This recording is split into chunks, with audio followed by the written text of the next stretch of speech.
Hello, everyone. Welcome to the podcast presented by Rose, Linda, and Haiwan from Year 10. In this podcast, we'll talk about the relationship between fertilizers and GMOs.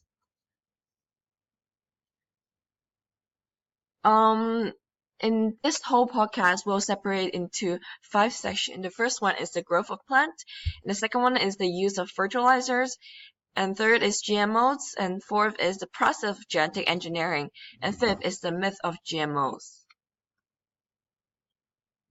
Part 1.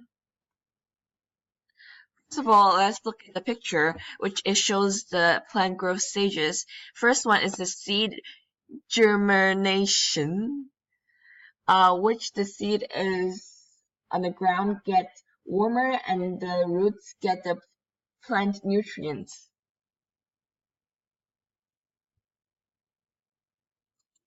And secondly is seeding when there's leaves out, but it's only a small amount of it. And the third is vegetative and bud stage and flowering and ripening. As the picture shown, as the stage growing, they also have the nutrients or the requirement in order for the plants to grow, which is sun, water, soil, nutrients, and it's just seed survivors.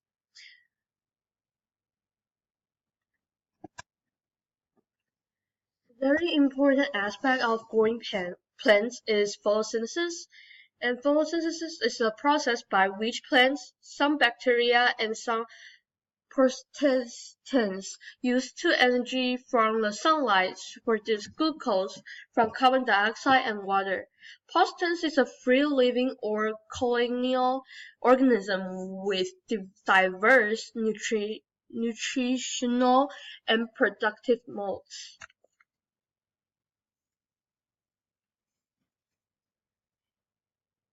So, this is a nitrogen cycle, and 5 main processes cycle nitrogen through the biosphere, atmosphere, and geosphere.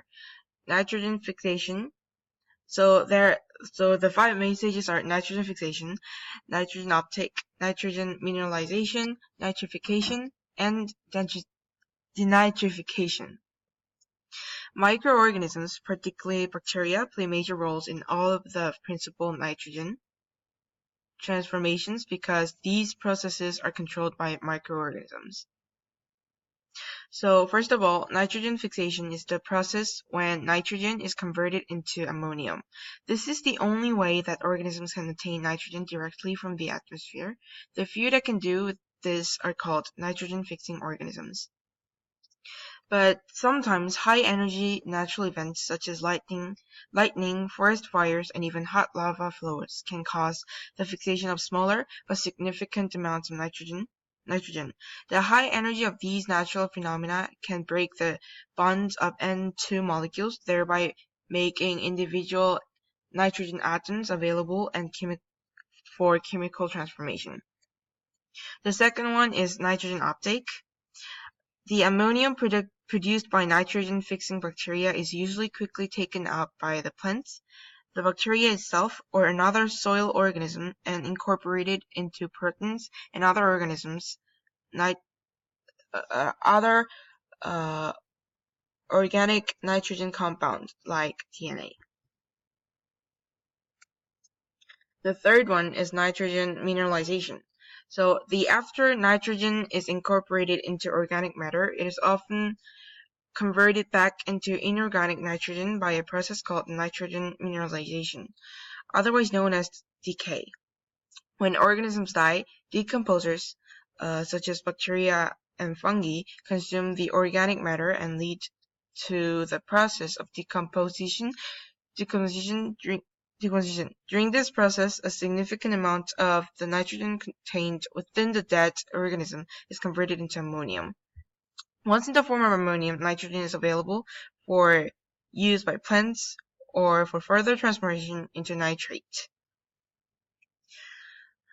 The fourth one is nitrification. So some of the ammonium produced by decomposition is converted into nitrate via a process called nitrification. The bacteria that carry out this reaction gains energy from it. Nitrification requires the presence of oxygen, so nitrification can happen only in oxygen-rich environments. And the last one is denitrification. And through denitrification, oxidized forms of nitrogen such as nitrate and nitrite are converted into denitrogen.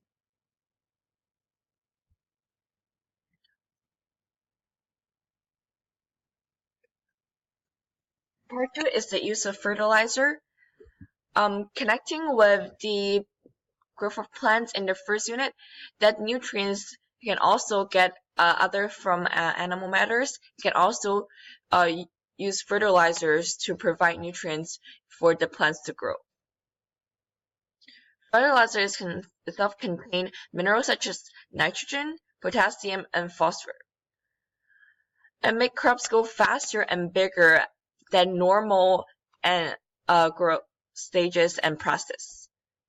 They'll have water-soluble mineral, such as the picture shown, the blue solid little piece, and am I able to dissolve in water, then plants can absorb them by roots. You can use the problem of eutrophication. And eutrophication is the result from the fertilizer pollution to the aquatic ecosystem. When fertilizer are washed into rivers and lakes by rainwater, it will cause eutrophication, and which will cause pollution. And that is what up some people against fertilizers. So there are the impact of fertilizer. There are 2 points of view. One is positive and one is negative. For a positive aspect, the fertilizer can shorten the time needed for the plants to grow, and it creates efficiently decrease the impact of pests and weeds on the crop, and it makes the economic good. For example, it will increase the economic trade of the fertilizers, and it increase the efficiency in agriculture. For a negative aspect, as Linda has mentioned before, it will ruin the environment by the fertilizer going to the river, and it breaks down the balance of nature. For example, unbalance on the amount of nutrients, and the chemicals within the fertilizer pose health issues and it will create insects or plants that are mutant.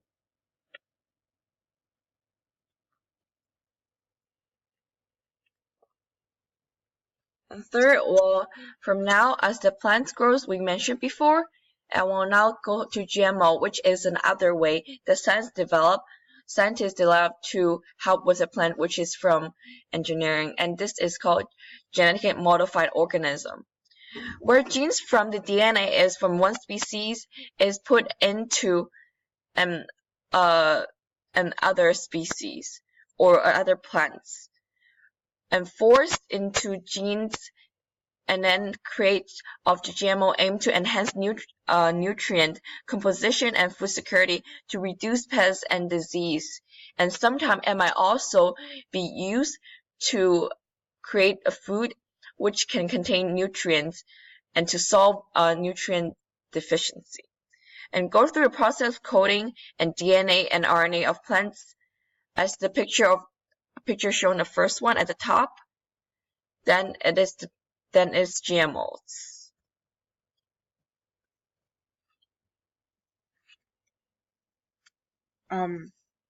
So what is DNA and DNA codes? DNA is a nucleic acid in the form of a double helix. Each strand of helix is connected to each other by nucleotides. It is these nucleotides that serves as a genetic code. There are 4 types of nucleotides that are used within DNAs. They are adenosine, guanine, cytosine, and thymine. When describing these in codes, they are written using their initials A, G, C, and T. These codes are used to create different proteins to be used for various purposes. However, DNAs cannot go out of the nucleus because they are too big. So mRNAs, M standing for messenger, copy the codes down when copying the codes down. When copying the codes down, A is turned into U. Since RNA are use uracil instead of T, and G is turned into C, C is turned into G, and T is turned into A. These codes are carried via mRNA to ribosome, where proteins are created according to the codes within mRNA. 3 sets of codes indicate one amino acid. Amino acids are brought by tRNAs, in this case T standing for transfer. Amino acids then creates a strong bond which becomes a protein.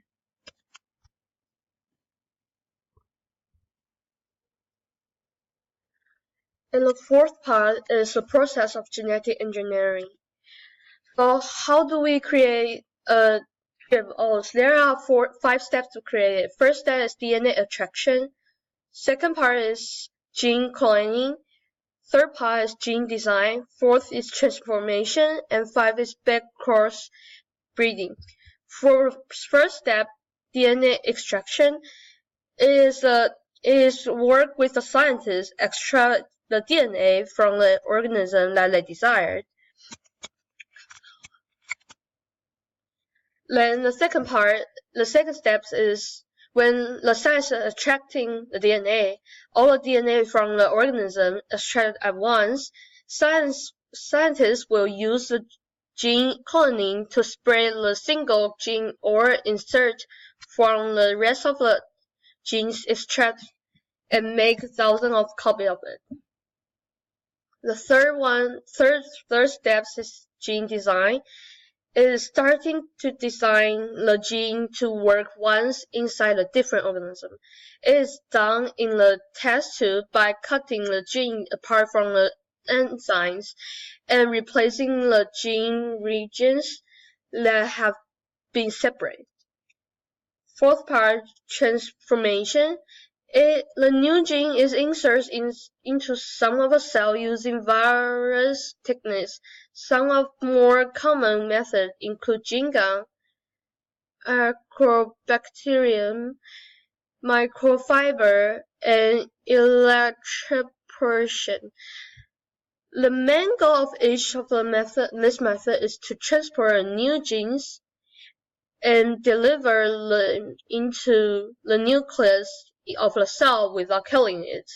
Thousands of plant cells are then regenerated into the transgenic plants. The transgenic plants are grown to maturity in greenhouses, and they used to send the produce which has inhibited the transgene is collected. The genetic engineer's job is to complete. He or she will hand the transgene seeds over the plant's breeder, who is responsible for the final steps. For the final steps is back crossbreeding. It is to producing a genetically engineered crops in back crossbreeding. Transgenic plants are crossed with elegant breeding lines using traditional plant breeding method to combine the desired childs of elegant parents and the transgene into single line. The offspring are repeatedly crossed back to the elegant line to obtain the high-yielding transgene lines.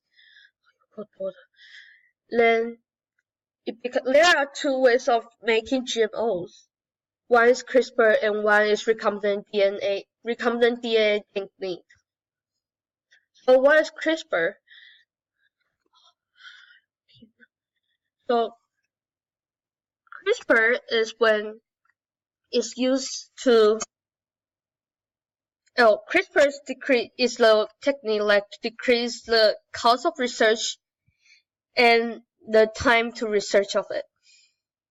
And it is done by when several bacteria has been attacked the DNA and they will start to collect the DNA, part of a DNA from a bacteria, and the plant